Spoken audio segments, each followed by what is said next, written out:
here. I'm really excited to be doing this with you and with these amazing musicians. And I thought that we would get started.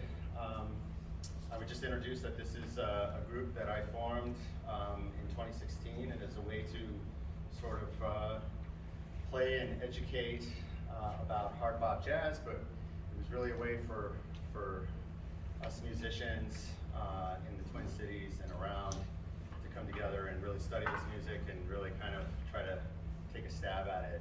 And it's been a lot of fun, and recently we became a nonprofit, and for the hopes of doing workshops like this. So last fall I raised some money on Give to the Max Day, and this is our first workshop, and I'm really excited to be doing it. And so we have a program. I made a program for you guys, and after the show, there's a survey. I have to say, for the grantors, there's a survey. You can enter the survey and let us know how it went. And from there, I'm just going to kind of talk about. I think we should just introduce the musicians, and I thought we would all introduce ourselves, individually. I thought we would just, since we're in high school, where did you graduate from high school? Where'd you go to college? It'd be like Monday Night Football. It's like, where do you go to? How long have you been playing? Where are you from? I'll start. I'll give an example, I suppose.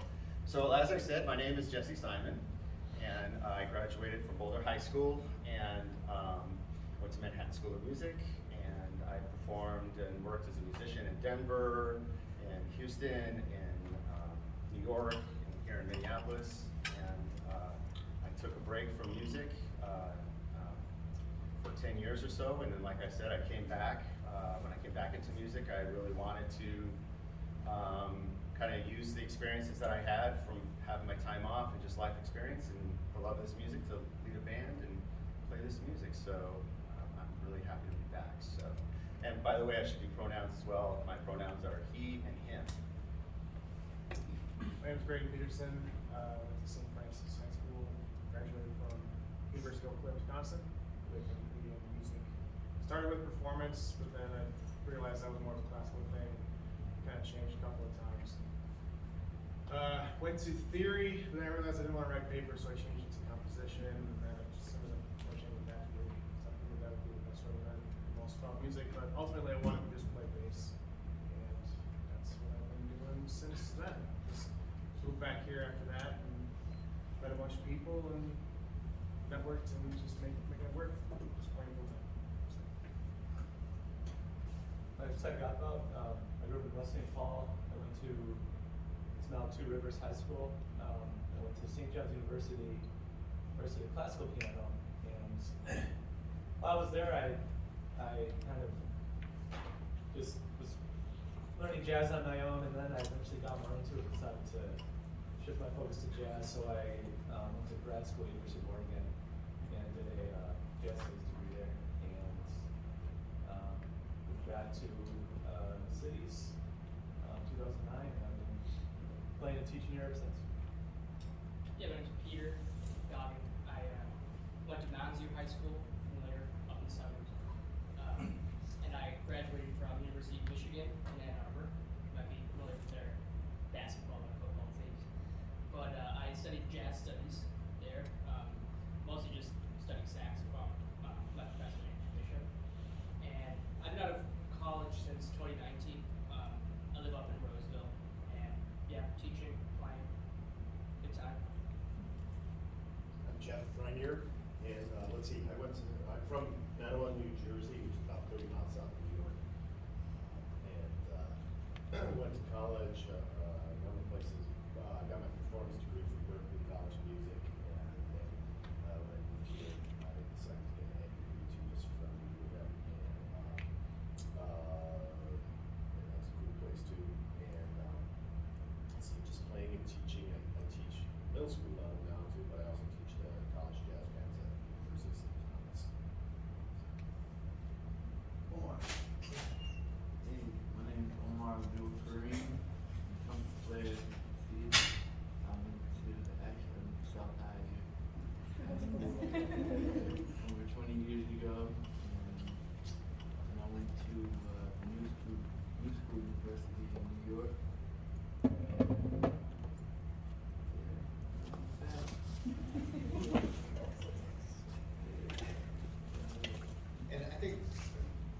you know me. I'm Whitman. I went to the University of North Texas State, and I got my master's there. And I'm from this area, and I'm still here.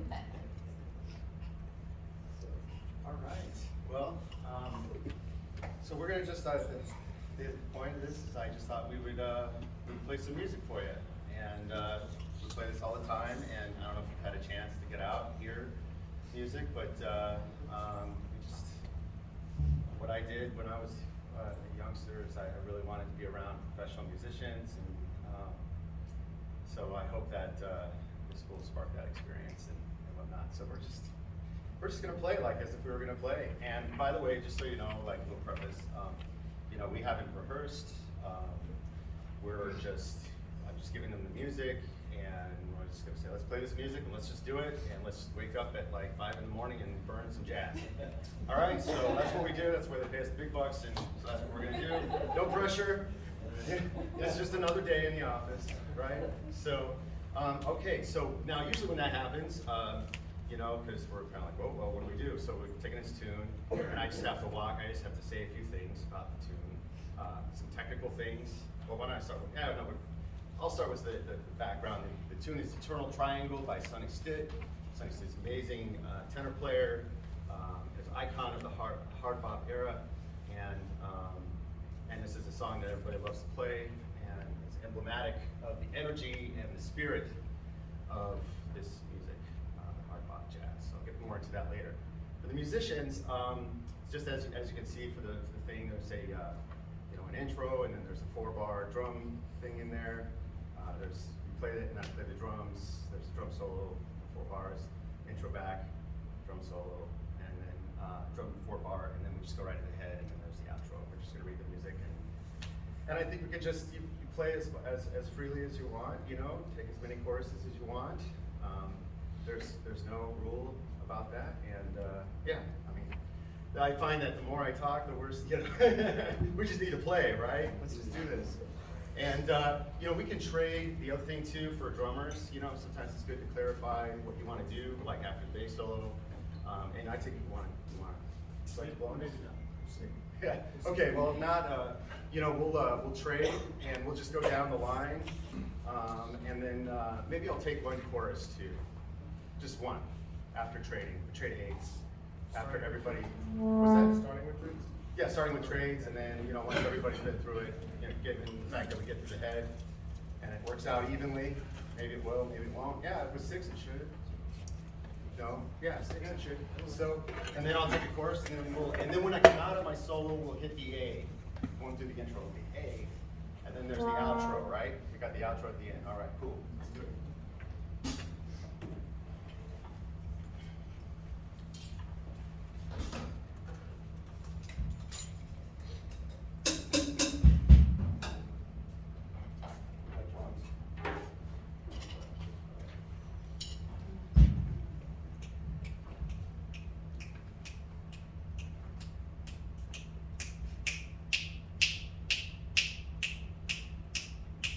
One, two, 1, 2,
tunes we just play?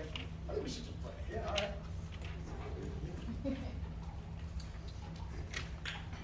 So the next tune we're going to play is another hard bop classic written by Wayne Shorter, entitled One by One. I'm sure you guys have heard these tunes. Have anybody heard these tunes? A few. You know, this is off the, when I heard this off the Art Blakey and the Jazz Messengers Gets record. One of the first records I picked up. And, I really highly recommend it. Art Blakey, Ugetsu, yeah, just love this tune. And same deal. Hey, should Graydon, do you want to take the first solo on this, Sure. or maybe That's fine. yeah, all right. And I won't solo. We'll just play the tune. That's cool. So, all right, let's do it.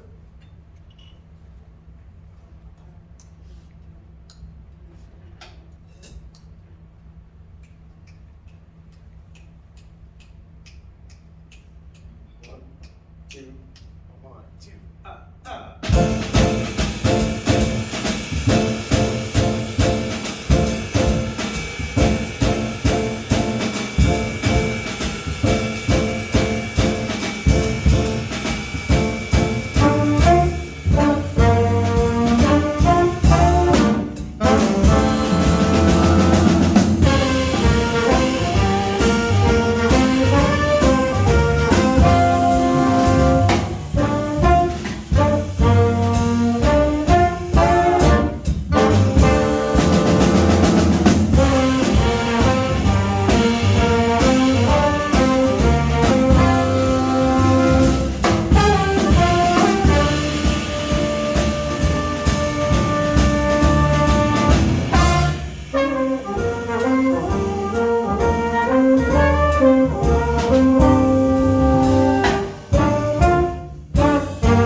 next tune, I just want to talk a little bit about while I'm here.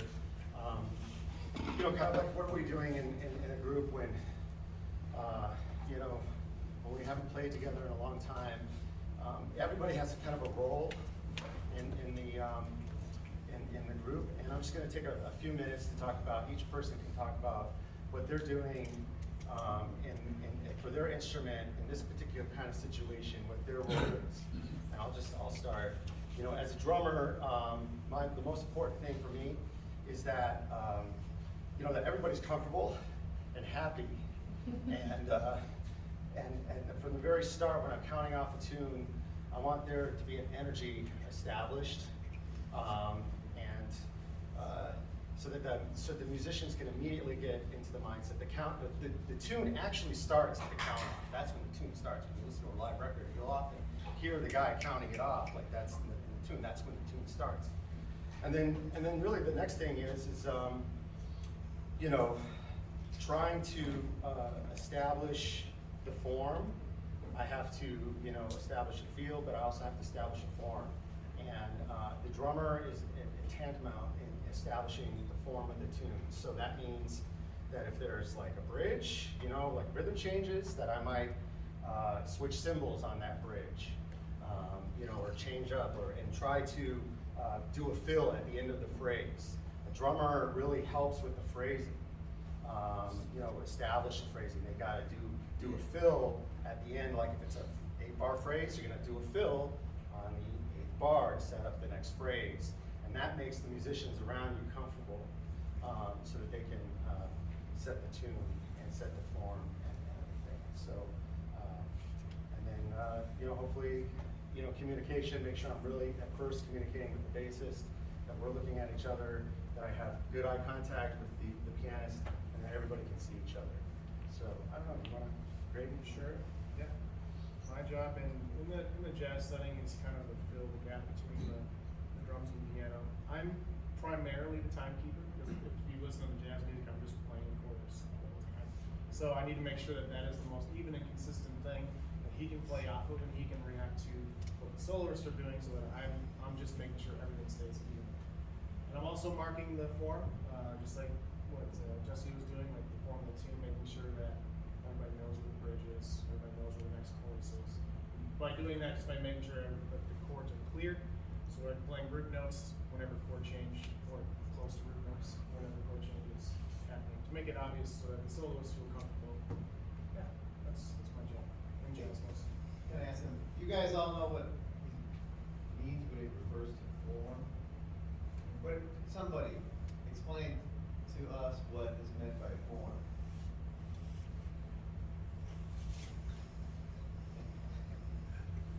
Come on, some courageous person. ABA. Sure. Yes, sir. And does everybody know what he means by ABA? Okay.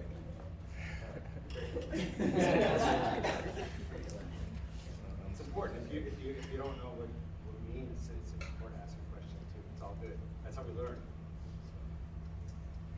So my job as pianist is to support the soloist or whoever's playing the melody harmonically and rhythmically. You want to provide a good foundation that you know, will support the soloist without getting in their way. So I have to kind of find this balance where you know, I'm providing that information and can provide a good rhythmic feel to play under, but also without playing too much and getting in the way. And also, I'm really listening to the soloist. You know, are they staying pretty inside? Are they playing pretty melodically with the chords, and then that's gonna influence what I play? Are they playing more outside? That's gonna influence what I play. So I'm really listening to the soloist and kind of basing what I'm doing off of that. But and also just rhythmic support too. I'm in piano, so I'm playing the harmony, but also I'm part of the rhythm section, so it's also really important that I'm providing a good feel of the support as well. So my job, as I always say, is kind of like, let me see, as a trombone player, you're the last one a lot of times to if somebody's hiring a horn section, it's usually trumpet or sax first, and then trumpet or sax second, and trombone is the third hire. So I always took it upon myself to be able to fill whatever role and not have any, not have there be any difference in my technique or abilities than sax or trumpet, because it is more difficult to play fast on trombone and stuff like that. So I practiced a lot to make sure I could do that. Another thing, a lot of this music is not in bass clef. In fact, out of the 4 pieces we're doing, one of them, only one of them is. So I learned a long time ago that if I wanted to get some work, I should learn to transpose not just treble clef, but the sax music and trumpet music and that sort of thing. And then finally, prepare for the gig. We didn't rehearse, as Jesse said, so you got to come in like knowing your stuff. You don't come in like, oh well, like how does that go? You practice that at home. So we have all practice. We just have to practice together, right? So we came in knowing what we were doing. So that's kind of my thought on the deal. It's a lot of fun. Who's next?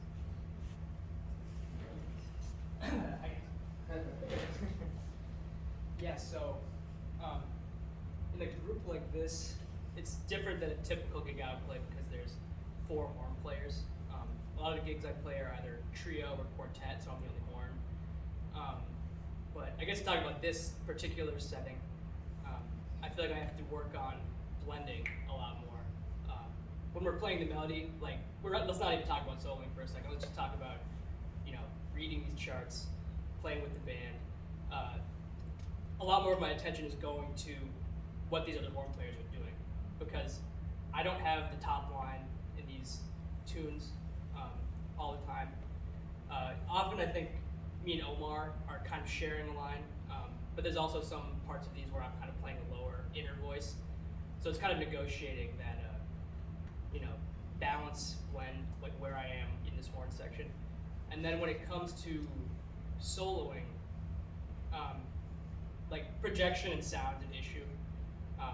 I want to be able to, I want the audience to be able to hear me with 3 other instruments going on. And yeah, as a horn player as well, there's a lot of, you have to pay attention to the form, these chord progressions, want to think about that. But at the same time, you can't kind of get lost in, the math and the chords, because you need to be listening to what they're doing. It's very, I feel like all these rhythm section members have talked about, they want to support the soloist, they want to give the soloist a platform, but it's kind of a give and take. The soloist also needs to be listening to the rhythm section, especially with time. With the rhythm, you don't want to be, you don't want the rhythm section to be constantly bailing you out because you're not paying attention to the rhythm. So it's a lot of things. But yeah, it's just it's like juggling. There's a bunch of things to pay attention to. You want to have a good sound. Want to sound good with rhythm section, play the right notes, but you want to have a good time feel, and have a good blend. Play with the horns well. That's what I'm thinking about. What begin? What is my role? I guess basic answer, playing melodies and improvising, but more so, I guess, telling a story, communicating, having a conversation with the band, being aware and having big ears and just really listening. Building melodies intuitively based on what's going on musically with the rest of the band. For me, that's what I think I'm here for. I wasn't gonna say anything because they hear me talk too much. But one thing too, with a bigger group, I found myself maybe I should solo on this tune. There's already been a lot of solos, so maybe I should, say, hey, and we're just playing. We have to rehearse So you kind of gotta take it upon yourself, what's the best thing for the music versus what's the best thing for my own ego, you know? Or it may be, hey, we got a big band, we got a big group, why not let's improvise some backgrounds and come up. And I find when we do that, it's best to keep it very simple. A lot of times I'll try to do this with people and somebody will come up with a really complex idea and nobody can get it together. You know, but if you come up with something simple, sort of familiar, people just fall right into it. And so sometimes you're just trying to figure out how can I contribute to the music in a constructive and positive way without my own ego getting too much involved.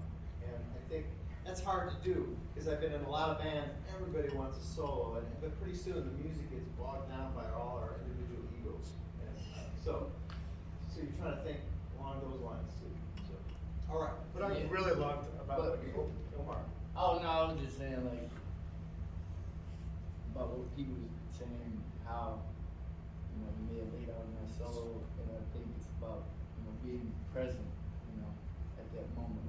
And I feel like there's so many life lessons from this music that you can apply in your life. You know, just responding, like having a solo, you know, when other people are listening to you and not interrupting, just like having a regular conversation with people. But yeah, I just wanted to add that. A lot of life lessons. Yeah, it's beautiful stuff. I was gonna say too, what I loved about what Pete was doing during Eternal Triangle, I don't know who it was, somebody in the rhythm section, in the horn section, you guys came up with a shout. And I really love that, you know, and I love, you know, when sometimes it's, when it's a solo, guys can check out, folks can check out, and it's really important to listen to everybody, and so having the horns, if there's a lot of horns, you know, they can come up and improvise a shop chorus, and it really keeps everybody in. Do you all know what means a shop chorus? So like at the end of you know, it's just a riff, you know, to mark the, you know, well, I think originally, historically, I think the big bands did it to mark the end of the solo, right? They were always doing that to Charlie Parker, you know, like over and over again. He just kept soloing. I like ended. That was the original. But, you know, for me, it's not really, that's what it is. It's more just, you know, like Omar was saying, we're here, we're a family, and we're communicating, and we're creating this beautiful thing. I noticed that though, in some jam sessions, like some cats are stretching out, they're taking like 20 choruses, and then on like, alright, playing the shout, like, alright, end your solo. Next, it's like conclusion, like move on.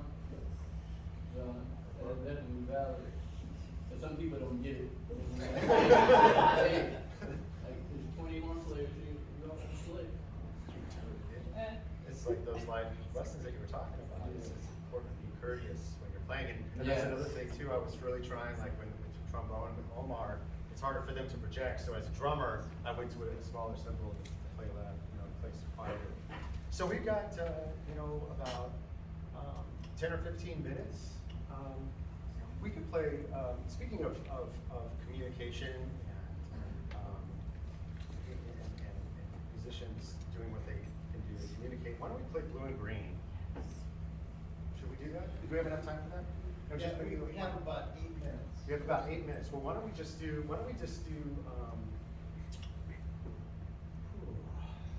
Really probably one more tune. yeah, one more tune, or the other thing we can do, see, this is my first time doing this. I kind of thought that one of the things that I really wanted to talk about here, that I felt that I didn't really, even though I was hanging around professional musicians a little bit when I was a student, it's really, I didn't really know what it was like to be a professional musician. And we can do a choice, we can do free choice. I think we could take the next couple of minutes and talk about what it is that we do as professional musicians and what we can play. But I kind of would like to hear what you guys have to say about being a pro and what it's like to be a professional musician. I think it's really important because you if you're gonna go into school and you're gonna be, and you wanna do this as a career, you know, you might wanna know, you know, what you're getting into. You won't know until you know it, actually, but, you know, I just wanna say, if I can start off on that note, is the most important thing is to not quit. Because there's gonna be a lot of people who will tell you to quit, there'll be a lot of doubters. And those people who are doubters are not musicians. Everyone who's told me to quit playing music, the person was not a musician. So, and I made the mistake of listening to those people. So, you will be, the only person who will make you quit music is you. That's it. You're the only one. And once you decide that you want to go into it, you put everything into it, and you have to sell yourself. And it might seem egotistical to sell yourself and shamelessly promote, like say, do the survey, you know? But no one's gonna do it except for you. You have to do it. And then once you do it, then others will catch on. And then it'll be like a ball rolling. And then it'll start to happen. And when it's happening, it'll work, and it's extremely rewarding. So, Graydon, maybe just. Yeah, but one of the best pieces of advice that I got when I was your guys' age was that if you really like music and you want to do this in the future as a career, it's totally viable. It's if you're worried about am I going to make enough money, am I going to be able to buy a house, pay my car payments, whatever. It's totally a thing that you can do. You'll find a way to make it work. You're definitely going to have to put time in your instrument, time in meeting other musicians, time into just like any other job. But if it's something you guys are really passionate about, totally go for it. It's totally doable. Mm-hmm. They say take care of the music and take care of you. You know, if you put in the time, you put in the work, it'll come back. But also I realized just being a genuine, good human being, a kind person, treating people right, is very important because no matter how great you play, if you're not a good person, people don't want to be with you. They don't want to call you for like, Omar's great, but man, he's annoying. He's a nerd. He stinks when he shows up to the gig or whatever. You know, he's late to the gig. Just, you know, being professional, but those things are very important. You know, even if it's your gig and you're a leader and people don't want to be around you because like, actually I'm busy. You know, I can't make that gig, sorry, Omar. So I just think like being a good person and putting in the time on your instrument, you know, because there's no shortcuts. You gotta dedicate. It's a dedication, you know. I guess it looks different for everybody, but I know especially being a brass player, you know, I have become to the realization like I gotta do it every day. You know, that's what it takes, you know, to be great at anything, you just gotta put a lot of time. That's why you have to ask yourself, is this something that I really love? It's really my passion. Because if it's not, you're not gonna have the fortitude to do it as much as it takes to play music at a high level, you know. It can be for a hobby, for fun, you know. That's fine too. Yeah, that's nothing wrong with that either. It's just all about, you know, what you want, but anyways, yeah, I can talk to you. I'll just say one thing that I learned. Music is one thing, music business is another. They're not the same thing. And music is a wonderful art, music business is kind of horrible. And you have to kind of be aware that making a living and playing aren't the same thing. And one thing that, everything's always changing, so the way I made a living a long time ago is different than the way these guys are making a living now. And the way you guys might make a living playing music will be different than the way these guys make it. So you have to be adaptable, be willing to kind of change and acquire skill sets that maybe you didn't think you needed at first, you know, so. Yeah, I was actually gonna say a really similar thing, and I'm still gonna say it. To either be versatile or willing to be versatile, right? So when I first came to the cities here, I got a gig teaching lessons at a music store, and there were a lot more trumpet lessons than trombone lessons. So it's like, all right, I'll learn some trumpet to be able to make some more money and teach some trumpet lessons because the brass mechanics are pretty much the same. And then that playing trumpet, I don't play trumpet anywhere near as well as Omar, so, but I'm okay. I got a decent sound, and that was responsible for me getting a couple of my main teaching gigs. One was, when I was going to teach at this high school, they said, we want to hear your second best brass instrument. I'm like, it was dope. I forgot to say baritone and funny on the trumpet, because I could play that and play it fairly well. I got that, and it's not just that. Maybe it's I got a student at college who's their major is like social media, like promotion thing stuff. Like I don't know what do you call that when you promote social media. Anyhow, that's like their thing. And so if you're like really good at that, and you bring an audience with you to wherever you play because you're good at that, and that's like that's really cool too. So all those things. Anyhow. I don't know. Yeah, I mean, that is the bell, but it's flexible. We got. I was just looking it up. Hey, Pete. I got it, yeah. Oh, no, the other people. Oh, Pete. Oh, well, I mean, I'm the youngest one. I've been doing it as long, so I feel like these guys are kind of more solid authorities. What are your observations, really quick? I'm big pros, but I think at this stage I feel like even if you're really talented, you can't do it on your own. You gotta learn people, seek out. If you want to sound better or sound like somebody that you hear, who's older and better, reach out to them, talk to them, see if they can show you something. Yeah, I mean, like Graydon said, you can do it, and you can make a living as a musician. I do that, and so what Jeff said about being versatile is so important. I'd say jazz is probably my first love, what I play primarily, but I played other styles too. And when I was growing up, coming up as a musician, I took other opportunities to be involved in different types of music, and that opened up doors for me. It also helped my playing as a jazz musician. I mean, doing something in one area can help with another area. So I'd say, don't close yourself off to any opportunities, especially while you're young. And just last thing I'll say is I love music so much. I wouldn't know anything. And the first thing I do when I get up is I play, I practice, I learn a solo, and it's just as exciting as when I was doing it for the first time. So just the love of music, that's what drives me, and that's what's going to drive you in your career. So that's really the most important thing. So being a musician, no matter what you do, if you're always a musician first. There are doctors who are musicians first, lawyers who are musicians first. You always have an instrument. You'll always be able to play.